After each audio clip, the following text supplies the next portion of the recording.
오늘 이 말씀을 본문을 통해서 같이 해볼까요? 뼈아픈 교훈을 배우다. 이 말씀의 제목으로 주의 음성을 나누었으면 좋겠습니다. 우리가 지난주에 왕위에 등극하는 다윗을 우리가 살펴보았잖아요. 이제부터 다윗의 생애는 한 나라의 왕으로서의 새로운 삶의 여정이 전개되는 것을 이제 보게 되는 것입니다.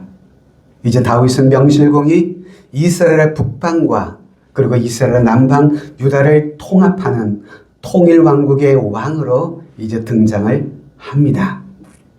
그렇게 왕으로 등극한 그가 가장 먼저 한 일이 무엇이었을까?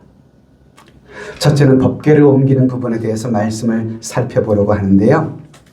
오늘 본문 사무엘하 6장을 보시면 다윗이 한 나라의 왕이 된 이후에 제일 먼저 행한 치적을 우리가 살필 수 있게 됩니다. 1절로 3절을 보면 다윗이 이스라엘에서 뽑은 무리 3만 명을 다시 모으고 다윗이 일어나 자기와 함께 있는 모든 사람과 더불어 바알레 유다로 가서 거기서 하나님의 궤를 메어 오리하리. 그 궤는 그룹들 사이에 좌정하신 만군의 여호와 이름으로 불리는 것이라. 그들이 하나님의 궤를 새 수레에 싣고 산에 있는 아비나답의 집에서 나오는데, 다윗 왕이 이스라엘 전체를 통합한 통일 왕국의 왕국을 형성한 이후에 사실 그가 가장 먼저 행한 일은 뭐였는가 하면 그의 수도를 옮기는 것이었습니다. 그가 통일 왕국을 이룬 이후에 수도를 어디로 옮기느냐 하면 예루살렘으로 그의 수도를 옮기게 됩니다. 한 나라의 심장부에 한 나라를 통괄하는 정적 수도를 선택하여 그곳을 세운 것이죠. 그러나 다윗은 수도를 옮겼다는 사실만으로 한 나라를 잘 통치할 수 없다는 사실을 그는 누구보다 잘 알던 사람입니다. 그래서 그는 하나님의 축복을 받는 나라가 되기 위해서는 온 국민을 하나로 통일할 정신적 공통 분모가 필요하다는 사실을 다윗은 잘 알던 사람이었습니다. 이건 우리도 마찬가지 아닐까요? 한 가정이 행복하고 형통하기 위해서는 모든 가족 식구들을 결속하며 하나 되게 만드는 정신적 공통 분모가 각 가정에도 반드시 필요합니다. 자, 여러분 묻습니다. 여러분들의 가정에 남편과 그리고 아내 그리고 자녀들의 마음을 하나로 묶을 수 있는 정신적 공통 분모는 과연 무엇입니까, 여러분? 전 바로 그것은 신앙이라고 믿습니다. 믿음입니다. 모든 가족들을 하나로 모으고 함께 한 방향을 바라보는 시선을 갖고 살아가게 만드는, 그리고 이 모든 것을 가능하게 하는 가장 응징력을 주는 유대감이 뭐냐? 신앙밖에 없습니다. 다윗은 이 비밀을 알던 사람이에요. 그래서 예루살렘으로 수도를 옮겼다는 사실에 만족하지 않고 새로운 수도였던 그 예루살렘에 하나님의 법궤를 옮겨오기를 원했던 것입니다. 자, 왜 하나님의 법궤를 그처럼 수도 예루살렘에 옮기려 했을까? 자, 성경에 보면 여러분 법궤에 대한 다양한 호칭이 등장합니다. 이 법궤는 증거궤 혹은 언약궤 이렇게 불리기도 하는데요. 여러분, 이 여호와의 법궤는 이스라엘 백성들에게 있어서는 중요한 의미가 있는 상징적 물건이었습니다. 그것은 다름이 아닌 하나님이 임재하신다. 그 임재하심의 상징이 무엇이었다고요? 여호와의 법궤였어요. 그래서 과거 광야에서 이스라엘 백성들이 행진할 때에는 그의 행진의 가장 앞에 법궤를 두고 행진했고요. 그들이 행렬을 잠시 중단하여 쉴 때에는 법궤를 백성들의 진영의 한복판에 두었습니다. 그 이유가 뭘까요? 그 법궤는 하나님이 이곳에 우리와 함께 계시다라고 하는 임재의 상징이었기 때문이었습니다. 이뿐만이 아닙니다, 여러분. 대제사장이 하나님 앞에 나아가 제사를 드릴 때에도 성소와 휘장을 지나서 지성소 옆에 나아가서 제사를 드리는데 이 대제사장은 법궤 앞에 지성소에서 서게 됩니다. 왜 대제사장이 법궤 앞에 설까요? 여러분, 이 법궤에서 하나님의 말씀이 내려지기 때문이었습니다. 백성들은 이 법궤를 통해서만 하나님을 만날 수가 있었습니다. 그러면 여러분, 법궤는 백성들에게 있어서는 언제나 하나님이 그들과 함께 하시는 하나님의 임재, 그것의 상징이었다라고 하는 것이죠. 그래서 조금 전에 말씀드린 것처럼 이스라엘 백성들이 법궤를 앞세워 행진할 때는 하나님이 우리의 앞서 인도하신다. 또 법궤가 백성 진영의 중심이 있을 때 의미가 무엇입니까? 하나님이 우리 가운데 함께 하신다. 이런 상징이 법궤였거든요. 자, 이처럼 수도 예루살렘에 하나님이 역사하시는 하나님의 통치를 구체적으로 구현하기를 원했던 이 다윗 왕. 그래서 다윗은 그 무엇보다 수도 예루살렘의 이 법궤를 나라의 중심 한복판 예루살렘에 옮겨오기를 원했습니다. 그런데 사실 그때까지만 해도 법궤는요, 예루살렘이 아닌 다른 장소에 있었습니다.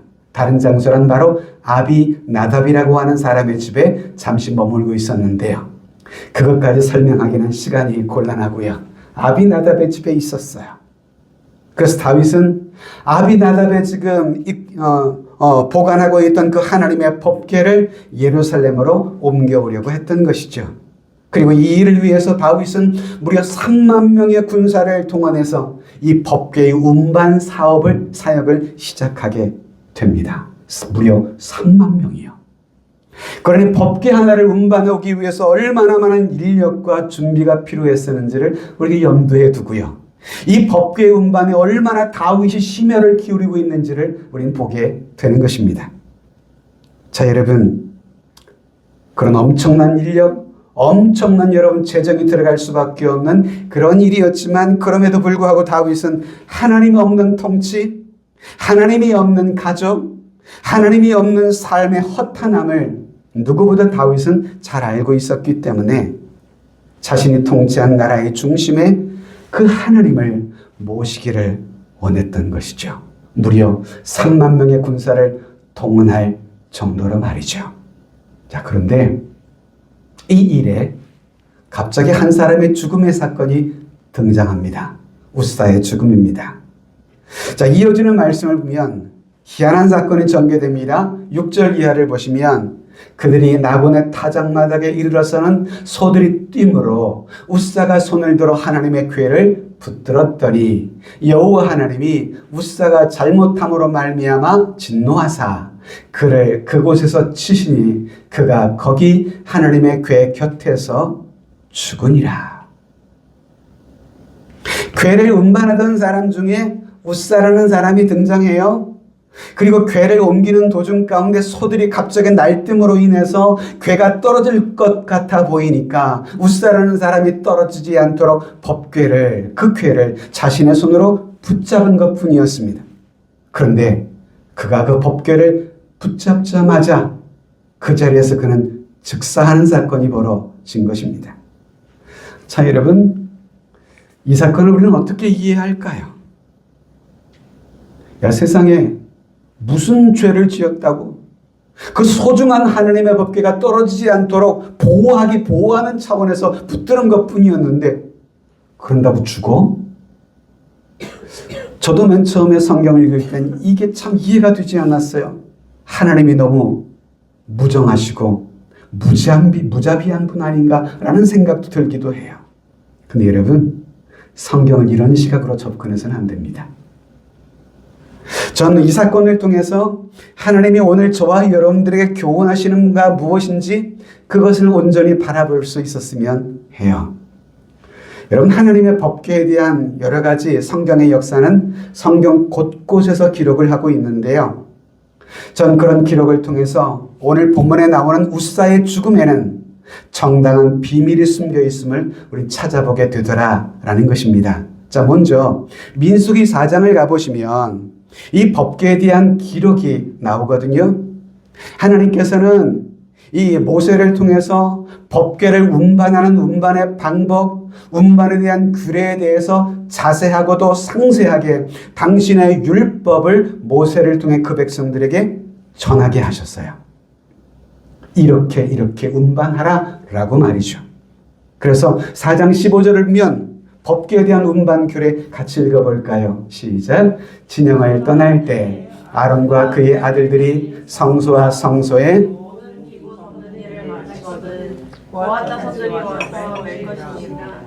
그러나 성물은 만지지 말라. 그들이 죽으리라. 이 거룩한 하나님의 물건, 하나님의 임재를 상징하는 이 법궤, 이 물건들, 이 하나님의 임재를 상징하는 물건들은 함부로 손대지 말라는 거예요. 그리고 이 법궤를 운반하는 것도요, 어떻게 운반하라고 했어요? 반드시 메어서, 채를 궤로 메어서 옮기라고 했어요. 마치 이것을 우리 조상들의 생활 모습을 연상해 보면 우리 조상들이 가마가 있었잖아요. 옛날에 가마. 옛날에 여러분 양반들 가마 타고 움직였잖아요. 반드시 어깨에 매서 채를 궤로 메어서 마치 여러분 길쭉한 막대에 두 개의 앞뒤로 네 명이서 이렇게 가마를 태우는 것처럼 그런 모습으로 하나님의 법궤는 운반하라고 지금 말씀하고 계시는 겁니다. 손은 대지 않도록. 이렇듯 만지면 죽으리라고 하는 이 단서도 없이 그냥 하나님이 죽이신다면 전 그런 하나님 저도 안 믿을 것 같아요. 얼마나 무자비하신 하나님이세요? 근데 성경은요, 분명히 하나님은 친히 분명히 경고하시고 말씀에 대한 규례를 가르쳐 주셨어요. 법궤를 운반하는 방법과 이동에 대한 규례에 대해서 율법을 통해 분명히 정해 놓으시고 선포하신 것이었어요. 오늘 그런데 본문의 후사는 명백히 계시된 하나님의 말씀을 결국 위반하고 말았던 것입니다. 결국 하나님의 율법을 불순종한 결과를 가져온 것이었죠. 우린 여기서 뭘 알 수 있을까요? 하나님은요, 당신께서 약속하신 말씀 그대로 행하신 것뿐입니다. 지금 본문은. 그죠? 그분은 말씀하셨고 그분은 실행하신 것입니다. 우린 여기서 중요한 교훈을 하나 찾게 돼요. 그것이 뭡니까? 하나님은 언제나 당신의 일을 당신이 원하시는 방법을 따라서 행하기를 기뻐하시는 분이라는 거예요. 내 생각에는, 내 경험으로 볼 때는 이게 아니고요. 하나님이 정하신 방법, 그분이 기뻐하시는 뜻을 따라서 순종하며 살아가기를 기뻐하시는 분이심을 깨닫게 됩니다. 자, 그런데 여러분, 오늘 우리 시대의 철학은 어떤가요? 좋은 목적을 달성하기 위해서라면 그 어떤 수단을 사용해도 좋다라고 하는 이 철학이 오늘 이 시대에 난무하고 있는 시대적 상황입니다. 목적이 선하다고만 한다면 아무래도 방법은 상관없다. 그래서 수단이 목적을 정당화할 수 있다고 가르치는 논리들이 이 시대에 팽배하기도 합니다. 자, 그런데 성경은요, 그렇게 말하지 않아요. 목적이 좋다고 한다면 수단도 좋아야 한다는 겁니다. 그러면 성도 여러분, 우리들은 올바른 수단, 올바른 방법으로 올바른 목적인 하나님의 일들을 추구하기를 힘써야만 한다는 거죠. 여러분, 교회가 부흥되는 것 참 중요한 것입니다. 전 우리 세종하람교회가 부흥되기를 그 누구보다 가장 열망하는 사람 중에 한 사람일 겁니다. 그런데 여러분, 더 중요한 것이 뭔지 아세요? 그 하나님의 부흥이 너무도 바라며 소망하는 일들이지만 그러나 그 일은 하나님의 방법대로 이루어져야 한다는 것이에요. 할렐루야. 즉 하나님의 말씀을 따라서 하나님이 기뻐하시는 방법대로 하나님의 부흥이 이루어져야 한다는 것입니다. 저는 오늘 바로 이 일을 위해서 오늘 우리가 함께 모여서 하나님 앞에 예배를 통해 힘을 얻고 그리고 한 주간 또한 세상에 나아가서 하나님의 복음을 우리 이웃에게 전하며 살아가기를 힘써야 하는 것이죠. 여러분, 지난 성무영신 예배 때 여러분들이 기도 제목을 내놓았던 새 소원 기록 카드를 제가 새벽마다 꺼내들고 기도합니다. 여러분들이 새해 무엇을 기도하기를 원했는지 가정을 위해서, 자녀를 위해서, 사업장을 위해서 기도를 붙들고 저도 기도해요. 근데 여러 가지 기도 제목 가운데 교회를 위한 기도 제목 또한 여러분들에게 기록할 수 있도록 만들어 놓았는데, 너무도 감사하게도 대다수의 많은 성도들이 하나님, 우리 세종하람교회 부흥하게 하옵소서, 이것을 동일하게 다 기록해 주셨더라고요. 전 너무도 감사했어요. 자, 여러분, 우리가 낸 기도가 단지 소원에 그치는 기도가 되지 않기 위해서 진실로 우리가 그 일이 이루어지기를 사모한다고 한다면 우리는 함께 더욱 기도하며 부흥이 되기는 부흥하는 그 일에 힘써야만 할 것입니다. 여러분, CCM 찬송 중에서 이런 찬송의 제목이 있어요. 부흥은 나로부터 시작되리란 찬양입니다. 같이 해볼까요? 부흥은 나로부터 시작되리. 누구부터요? 나로부터요. 우리가 함께 헌신하며 우리가 함께 순종해 나갈 때, 하나님의 때, 하나님 그분이 우리의 교회 이루어 주실 줄로 믿습니다. 자, 세 번째는요, 드디어 법궤를 아비나답의 집에서 오벳 에돔이라고 하는 사람의 집으로 다시금 옮겨지는 장면을 보게 되는데, 자, 여러분, 앞서 다윗은 이 운반을 했던 이 법궤의 일로 인해서 우사가 갑자기 죽는 사건이 벌어지고 말았잖아요. 이 우사의 죽음은, 여러분, 다윗은 얼마나 마음에 흥분이 되고 기대가 되고 즐거웠겠어요. 드디어 하나님의 법궤를 내가 만든 수도였던 예루살렘 중심에 옮길 수 있다는 이 기쁨이 다윗에겐 충만해서 무려 군사 3만 명을 동원해서 이 일을 여러분 지금 이루고 있는데, 갑자기 찬물을 끼얹는 사건이 우사의 죽음이었어요. 싸해지는 겁니다, 분위기가. 이 우사의 죽음을 보았던 다윗, 그 왕은 어떤 반응을 보였을까요? 여러분, 앞서 7절에 보았듯이 우사의 잘못으로 인해서 하나님이 그를 진노하셨다고 했잖아요. 그리고 8절 말씀 보면 여호와께서 우사를 무엇하셨다고까지 하셨어요? 치셨다고 하셨어요. 치셨다고. 그리고 그 일로 인해서 다윗의 감정을 보세요. 다윗의 감정이 어떠했다고요? 분했대요. 얼마나 열받았겠어요? 내가 지금 이 일을 위해서 이렇게 엄청난 대역사를 좀 벌이고 군사를 동원해서 이 일을 하고 있는데, 하나님, 해도 너무하시는 거 아니냐고. 제가 무슨 잘못을 그렇게 크게 했다고 이런 일들을 경험케 하시냐고. 지금 백성들의 분위기를 보라고 말이지. 그래도 그렇지, 하나님, 아무리 우사가 잘못했기로서니 세상에 이러실 수는 없는 것입니다. 이러고 분노의 감정을 다윗이 가지고 있어요. 자, 여러분, 9절을 보실까요? 다윗이 그날에 여호와를 두려워하여 이르되 여호와의 궤가 어찌 내게로 오리요 하고, 다윗은 이 우사의 죽음의 사건 이후로부터 자연스레 이 법궤에 대한 두려운 마음을 가지기 시작했습니다. 왜 아니 그랬겠습니까? 우리는 안 그랬을까요? 그래서 그는 이 법궤가 어떻게 자신에게 올 수 있겠느냐며 옮기려던 그의 계획을 결국 포기하려고 합니다. 그로 인해서 법궤는 이제 예루살렘으로 오는 대신에 어디를 향하여 가게 될까요? 이어지는 10절을 같이 읽어봅니다. 다윗이 여호와의 궤를 옮겨 다윗성 자기에게로 메어가기를 즐겨하지 아니하고 가드 사람 오벳 에돔의 집으로 메어 간지라. 이제 이 법궤는 다시 어디의 집으로 옮겨갔다고요? 오벳 에돔이라는 사람의 집으로 옮겨가게 됐습니다.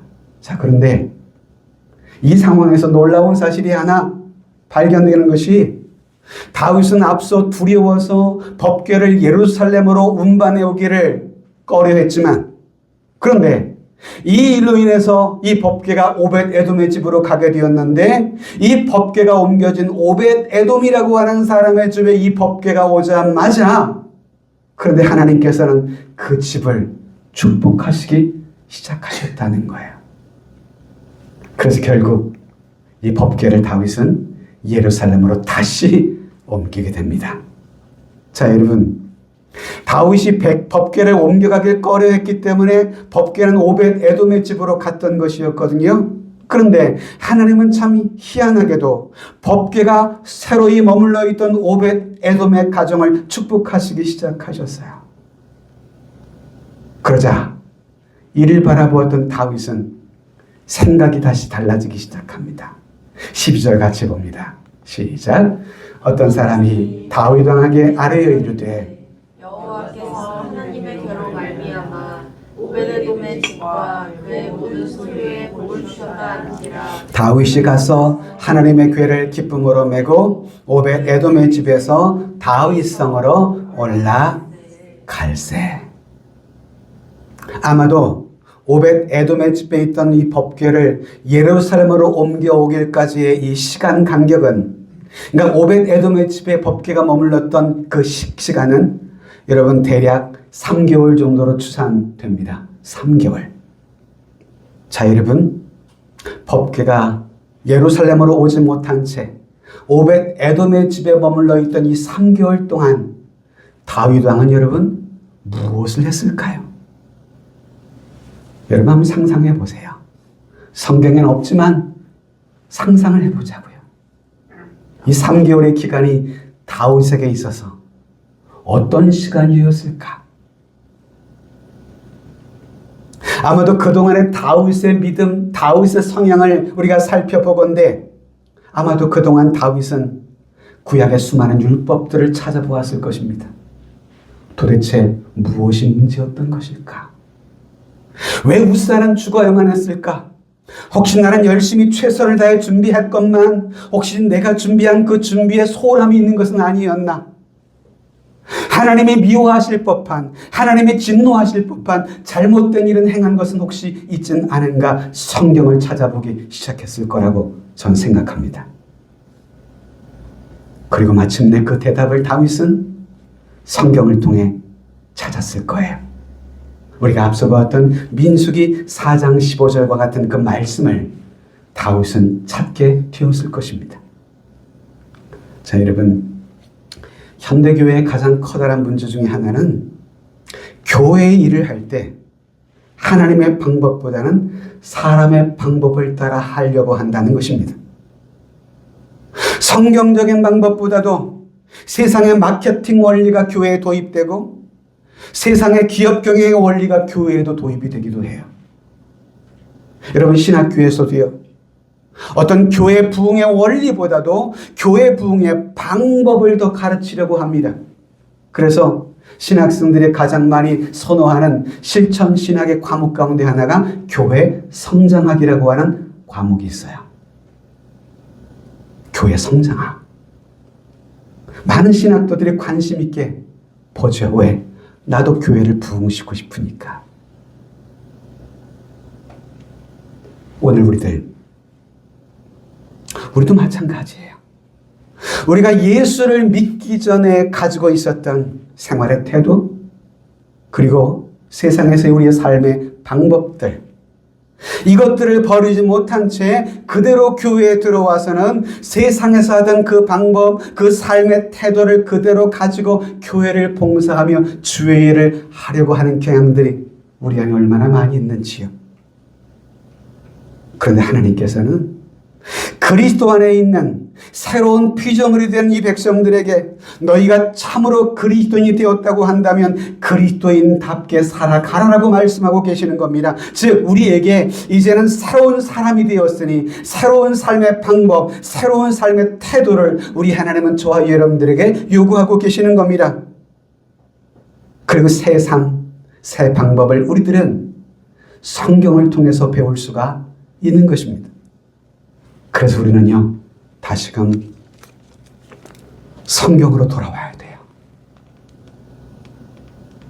전에 어떤 목사님 들어보니까 성도 가운데 훅탁 성도가 너무 많다는 거예요. 훅탁이 뭔지 아세요? 주일 아침에 성경을 가지고 나올 때 한 주간 먼지가 뽀얗게 쌓여있으니까 훅! 이게 훅탁 성도라 이 말이에요. 한 주 내내 성경 한번 펴지 않는 성도들이 우리 한국교회 얼마나 될까? 아니 반대로 한 주간 성경을 펴서 묵상하는 성도들이 과연 몇 명이 될까를 세는 게 더 빠를 수 있지 않을까라는 생각이 들기도 해요. 우리는 성경으로 돌아가야 됩니다. 성경을 통해 성경적인 삶의 방법, 성경적인 교회 생활의 원리, 성경적인 봉사의 원리들을 우린 배워가야만 합니다. 그래서 지난주에 우리 재직 세미나 때도 성경적인 재직으로서의 삶의 원리들을 저는 가르치고 여러분들을 배우는 귀한 자리를 마련했던 것이죠. 세상에서, 직장에서는 전에 이렇게 했었는데 그런 삶의 방법과 태도를 교회에 와서조차 고집하시면 아니 됩니다. 왜? 저와 여러분들은 모두 이제는 그리스도 안에 있는 새로운 피조물이 된 사람들이기 때문입니다. 할렐루야. 여러분, 하나님은요, 우리들이 당신의 방법대로 그가 원하시며 기뻐하시는 뜻을 따라 우리가 살아가기를 하나님은 원하세요. 그래서 우리들은 우리 교회를 향한, 그리고 우리 자신을 향한 하나님의 뜻을 알기 위해서 우린 성경을 열어서 성경을 보고 성경을 통해서 교훈받고 배워야만 하는 것입니다. 그리고 이 말씀으로 오늘도 이 땅을 살아가는 성도들에게 오벳 에돔의 집을 축복하셨던 그 하나님께서는 성경의 원리를 따라 믿음으로 살아가는 사람들의 삶과 가정을 축복해 주시는 겁니다. 할렐루야. 이것을 바로 다윗은 우사의 사건을 통해서 처절하게 배우게 됐던 것이죠. 그래서 마지막으로는 다윗이 받은 교훈을 살펴보고자 합니다. 다윗은 먼 훗날 과거 우사의 사건을 통해서 그는 얼마나 놀라운 교훈을 받았는지 그의 회고록을 함께 살펴보려고 합니다. 역대상 기록은 다윗이 왕이 된 한참 이후의 기록이거든요.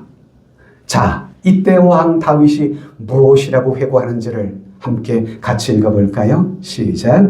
다윗이 다윗성에서 자기를 위하여 궁전을 세우고 또 하나님의 궤를 둘 곳을 마련하고 그것을 위하여 장막을 치고 다윗이 이르되 레위 사람 외에는 하나님의 궤를 맬 수 없나니 이는 여호와께서 그들을 택하사 여호와의 궤를 메고 영원히 그를 섬기게 하셨습니다 하고, 다윗은 이후에 다윗성을 건축한 이후에 하나님의 법궤를 운반하는 운반의 규례에 대해서 정확히 알고 다시는 이 실수를 반복하지 않기 위하여 성경의 방법과 원리를 따라 행하고 있는 모습을 우리가 보게 되는 것입니다. 그렇습니다. 다윗은 하나님의 말씀을 통해 톡톡히 교훈을 받은 것입니다. 그러나 다윗은 이것을 배우기 위해 뼈아픈 대가를, 뼈아픈 교훈을 치워야만 했던 것이죠. 저와 여러분, 이렇게 뼈아픈 대가를 치른 후에야만 하나님의 교훈을 배우지 않게 되길 바라요. 마저 봐야 정신을 차리면 좀 가슴 아픈 사람 아니에요. 맞지 않고 배우는 자가 복되다. 예? 맞죠. 오늘 내 삶을 교훈하시려 주신 하나님의 말씀인 이 성경을 통해 그리스도인답게 사는 삶의 비결을 우리 모두 배울 수 있었으면 좋겠습니다. 교회를 다니면서 성경을 단 한 번도 공부한 적이 없이 그저 교회만 왔다리 갔다리 하는 분들, 전 목사로서 개인적으로 참 안타깝게 그지였습니다. 저의 30여 년 가까운 목회의 경험상 성경을 밀도 있게 3개월 열정적으로 공부한 사람이 그저 30년을 의미 없이 교회에 나오다가 장로가 되신 분들보다 더 영광스럽고 순결한 신앙의 고백을 갖고 있음을 저는 확신합니다. 그러면 여러분, 제가 정중하고도 겸손히 여러분들에게 이렇게 감히 말씀을 드립니다.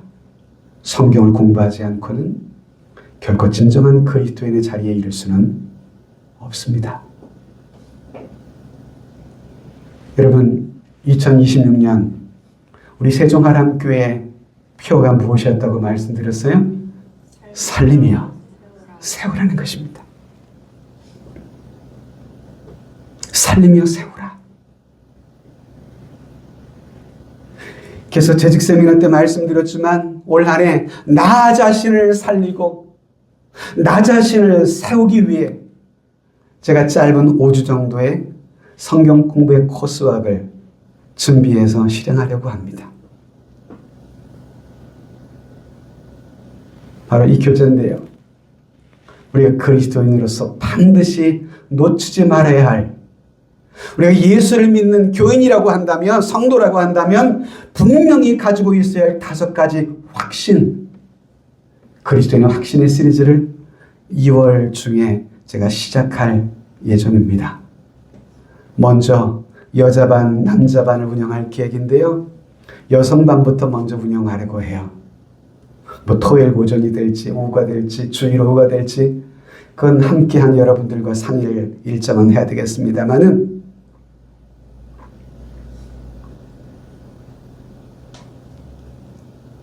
저도 이 짧은 코스웍이지만 이 말씀이 여러분들의 삶을 어떻게 인도하실지 전 그 일에 대한 기대감이 있습니다. 이 일에 여러분 시간을 내시기 바랍니다. 시간이 남기 때문에 성경을 공부할 수 있는 것 아닙니다. 성경은 내 시간을 내서 해야 할 일인 것이죠.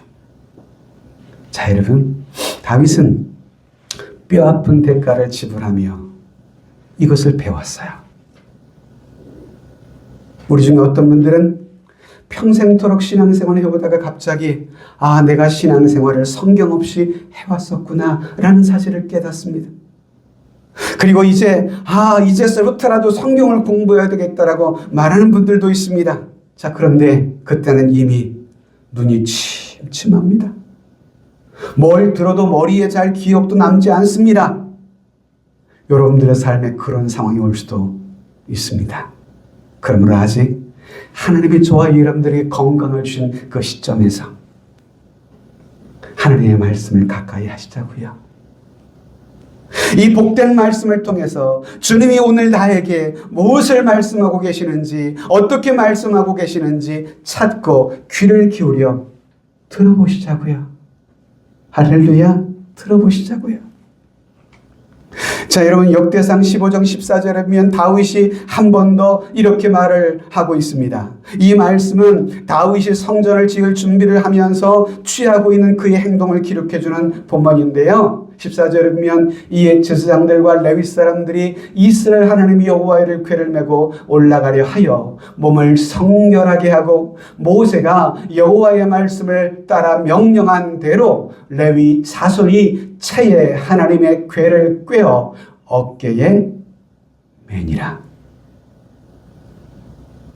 다윗은 젊은 날에 뼈아픈 이 경험이었던 우사라는 한 사람의 죽음의 사건을 통해서 이것을 뼈저리게 배울 수 있었던 것이죠.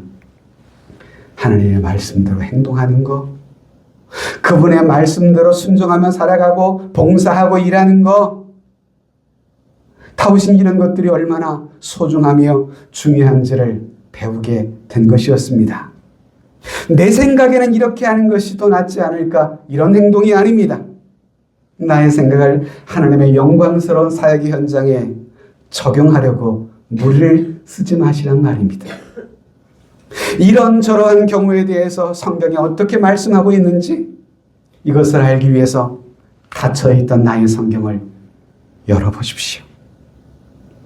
하나님의 말씀이 내 삶의 다양한 상황 속에서 어떻게 내 삶이 행동하는 것이 옳은지, 내 삶의 모든 결정에 앞서서 하나님의 뜻을 따라 순종하며 살아가기 위해서 우리 성경을 가까이 하셔야만 합니다. 지난 성구영신 예배 때 말씀 제비 뽑기를 했잖아요. 뭐 우리 가족도 우리 자녀들도 다 제비 뽑기를 했어요. 근데 하나님이 왜 그렇게 꼭꼭 맞는 말씀을 저나 우리 자녀들에게 주시는지 저에게 주신 말씀이 뭔지 아세요? 너희 몸을 거룩한 산채물로 드리래요. 아, 그래. 하나님께서 올 한 해 더 내 삶, 내 몸, 내 정신, 내 영이 하나님 앞에 교회를 향해 드리는 산채물로 대라고 주시는 말씀이구나. 이렇게 은혜를 받았습니다. 저희 아들이 뭔가 저희 아들 거를 보여달라 했더니 너에게 너의 길을 뭐라고 그랬죠? 더 큰 은사를 사모하라. 너희에게 좋은 길을 보이시리라 말씀하셨어요. 좋은 길을 보이리라. 그래 아들아, 하나님께서 이 말씀처럼 내가 늘 하나님 앞에 서서 믿음으로 섬기며 주를 예배하고 주를 사랑하면 이 말씀의 복이 너에게 임할 거다. 너에게 좋은 길을 보이실 거야.